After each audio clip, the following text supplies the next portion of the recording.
How you doing? Dr. Ulysses Jackson, back here again with another discussion on Mental Health Mondays.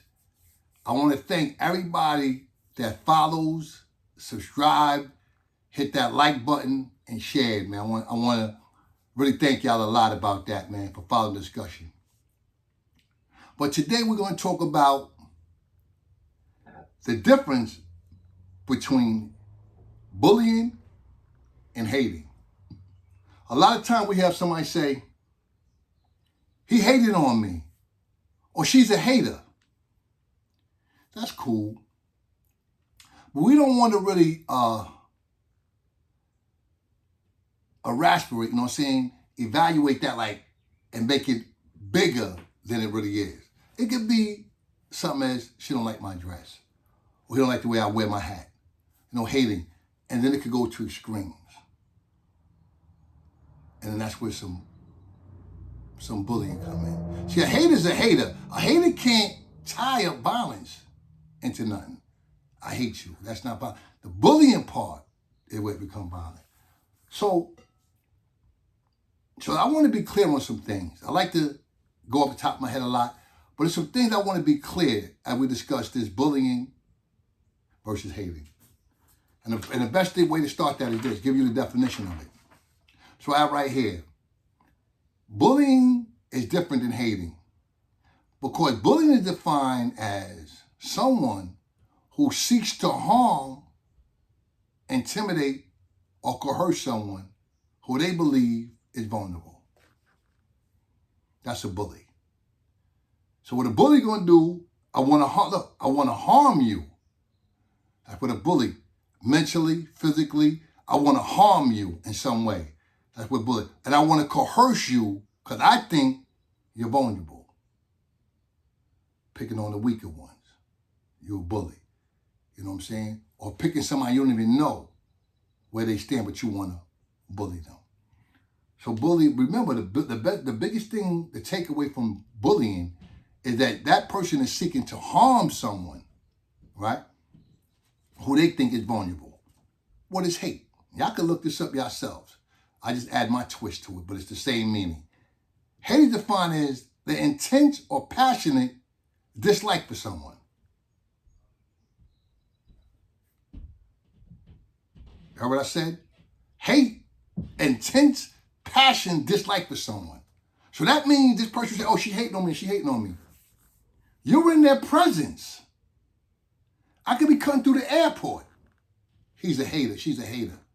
But the definition says intent, passion, dislike for someone. How could you passionately dislike me and she might just look at you and screw up her face? So words, that's why they say come with the word spelling. These all have different meanings and different approaches. So we got to just be clear on that. So when y'all get a chance, go look up the difference between what bullying means to you and what hating is. One is, the hate is that intense passion, dislike. And then the bullying is harm. Those are two words, harm and dislike. You know what I'm saying? So that's where that goes. We're going to get into that in this discussion. But I wanted to also get into and discuss something with y'all real quick because it just came up in my life. And the reason is that I want to even get into this topic is because a lot of y'all helped me embrace what I'm doing today and even love it more. And I had a friend of mine that said, you know what, man, Doc, whatever your passion is, ride with it. And I had to think of my lane and where people was. So I grew up in a place on Long Island, right? And I'm not going to go into my story, but I go to a place on Long Island. You have choices. A basketball player, a football player, a baseball player, a rapper. There was a lot of MCs around.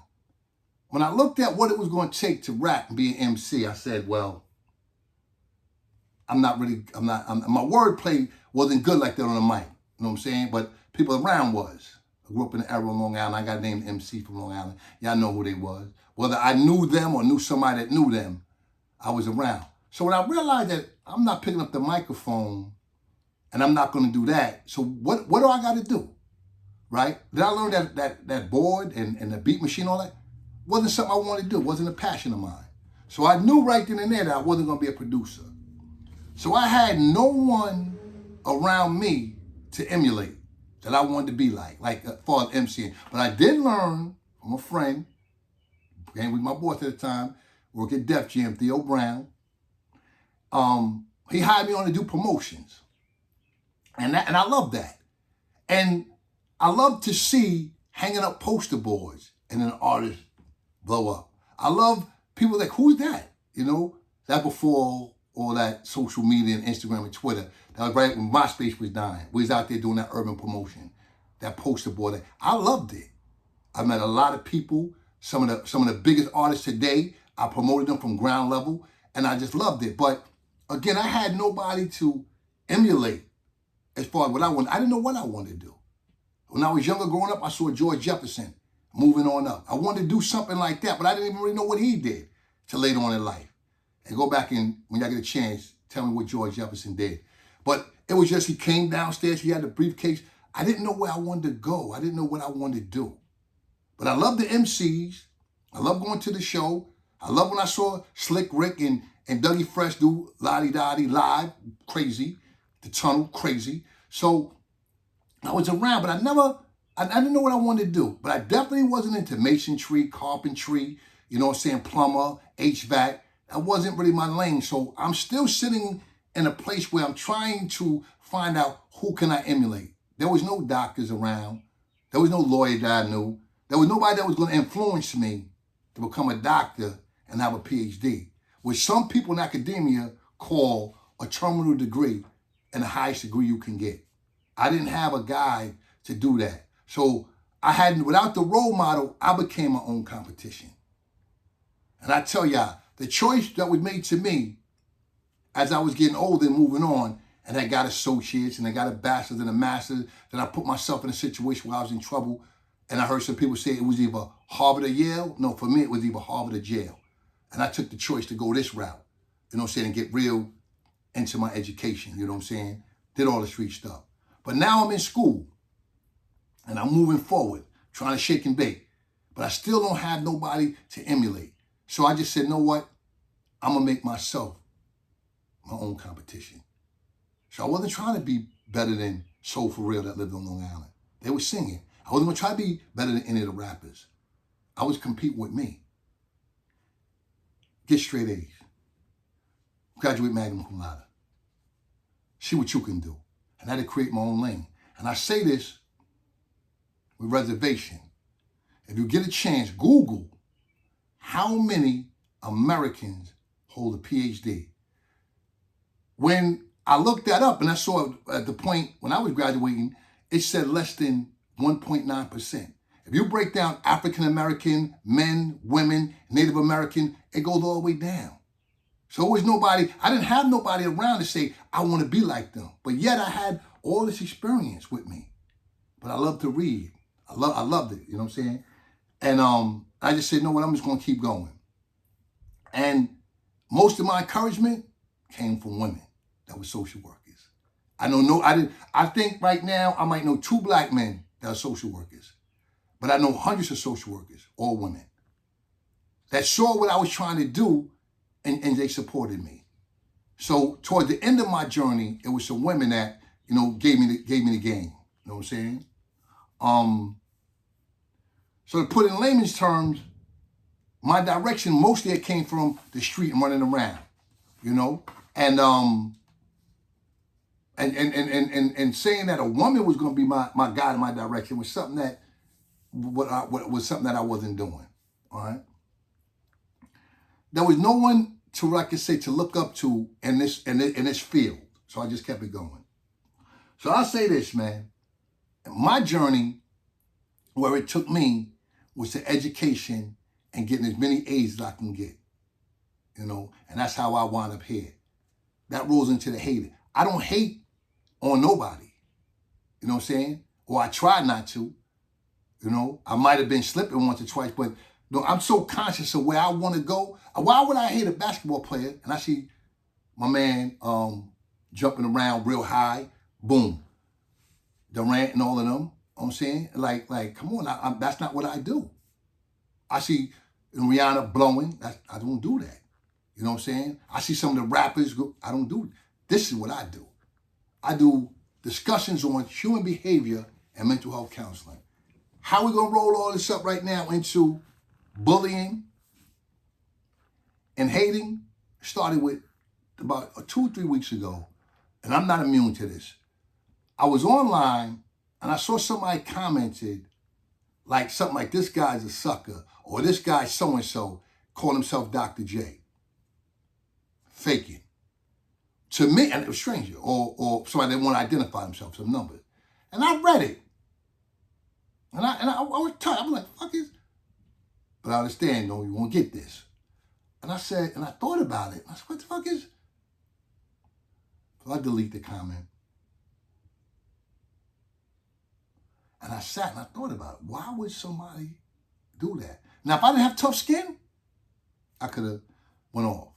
But I was like, and they blatantly leaving comments. Just inbox me. Why they call you Dr. J? I don't call me that. Somebody else call me that. Like all these basketball football players, when you call the GOAT and these rappers, they don't call themselves the GOAT. We give them that name. So I didn't run around and say, hey, I'm Dr. J. People kept telling me that. And as I was teaching in schools and going around, Dr. Jackson, and then I hate when people say, what's your name? Ulysses? Jackson. Call me Doc, whatever you want. But people that I've came encountered with say that. And I know Dr. J, the original Dr. J, is Julius Erving. I'm just using that as a tag. But that PhD, I earned that. That's not a tag. So that's where kind of the topic came about of, let me discuss hating versus bullying. Right? Now, as we can move forward with this topic, right? We've moved into the internet world now, where you have cyberbullying.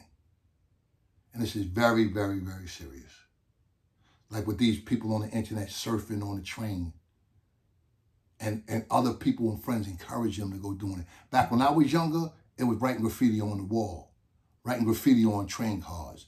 Now they actually getting on the cars and surfing and being bullied and, oh, you ain't gonna do that? And these kids got putting their lives on the line. So cyberbullying comes in a whole lot of ways, whole lot of different ways. I had people close to me that had daughters and sons that were being bullied in a way in school. And I'm not immune. I got a little one coming up in school, but I'm not immune from this. So the cyberbullying stuff, man, we have to really be aware of this stuff, man. And I'd have to say, if you're experiencing any type of bullying, which we said what it is, with somebody trying to harm you, talk to someone, a counselor, a family member, a friend. Please get some help, because some people turn this inside and harm themselves. So this bullying thing is real, and I'm not going to go into a whole discussion about bullying right now, but bullying is a whole nother level. You know what I'm saying? Because you could get harmed physically, or mentally, emotionally, scarred for the rest of your life behind being bullied and taken advantage of. So let's be aware of this cyberbullying, because everything's on the internet. Somebody could be bullying your child that lives in New York and they all the way in Alabama. If you're leaving them too open for that, and then you come to the room, they feeling depressed. Like when the guy said to me, you ain't no, now who you think you are? Come on, man, I got tough skin. Man, go ahead, boo, delete. You know what I'm saying? And that was that. So now that we know the in-depth definition, we have to say, which have you experienced the most of? Do you feel you've been bullied a lot or hated on? Because it's a difference. You feel that somebody just outlandishly doesn't like you and is hating on you and wish you some harm? Or do you feel like someone around that got some dislike for you? Because regardless of whether you're dealing with hate or you're dealing with bullying, it's some coping methods that you're going to have to learn to use. Again, I have to give a disclaimer. This is not a therapeutic session.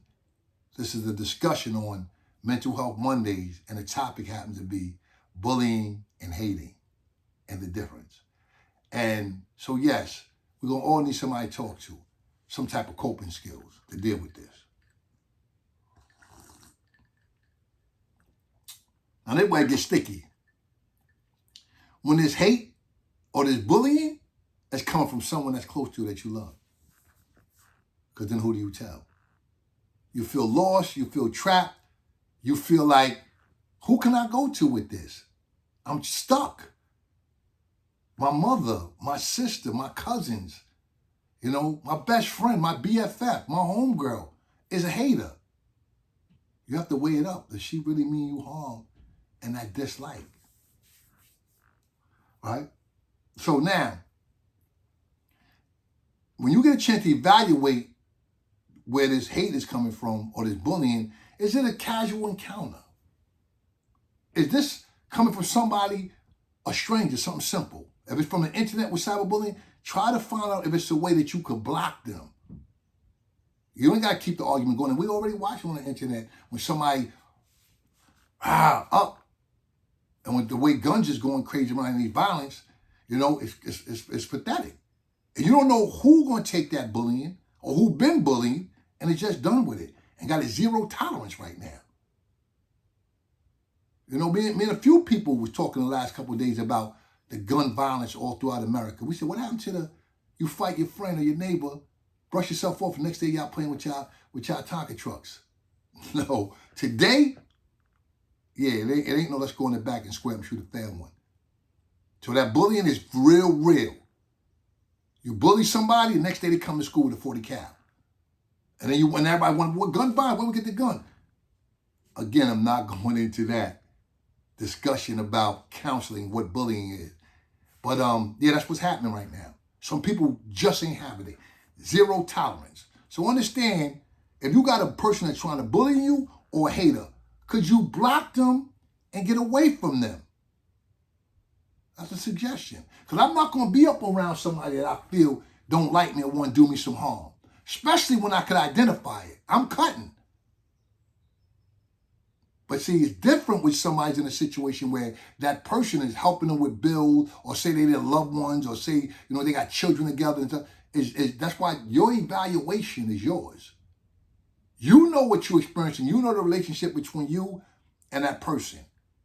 But try to get away from it as fast as you can. And then talk to someone that you feel is not a hater or bully towards you. And tell them what you're experiencing.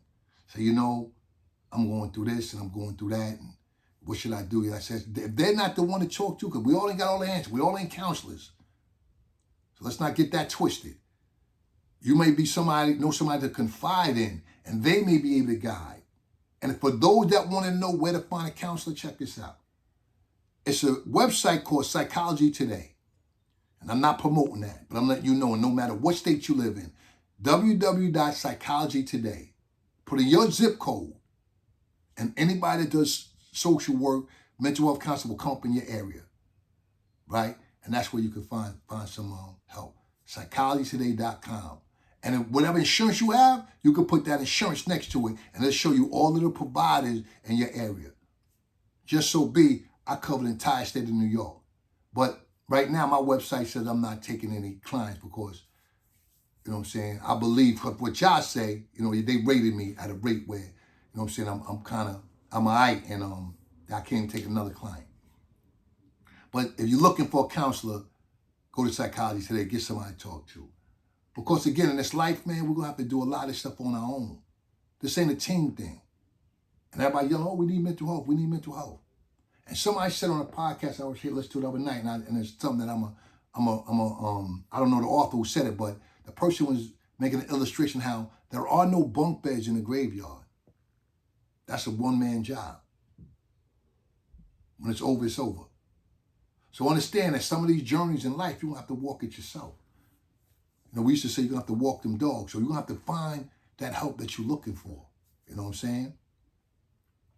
So in closing, if you've encountered any bullying or any hate that you feel in your life, the first thing to do is try to get away. If it's on the internet, block them. If it's a close family member or friend, try to find that one other person and say, so-and-so is making me feel this way. So-and-so is making me feel bad. What should you do? And if you can't find nothing else, and you got an insurance card, you're going to the doctor, for any reason, take that insurance card, put it in Psychology Today, and find a complete stranger to talk to about bullying and you feel you're being hated on before you harm someone or someone harms you. Again, it's Dr. Ulysses Jackson, Don't forget to hit that subscribe button. Give me a thumbs up if you can, if you feel like it. And follow me, man. You know, cause I'm giving this to y'all from the heart. And, you know, I'm just blessed to be here, man, with y'all and being able to do this. Again, Dr. Ulysses Jackson, thanks for coming to another Mental Health Monday. Thank you.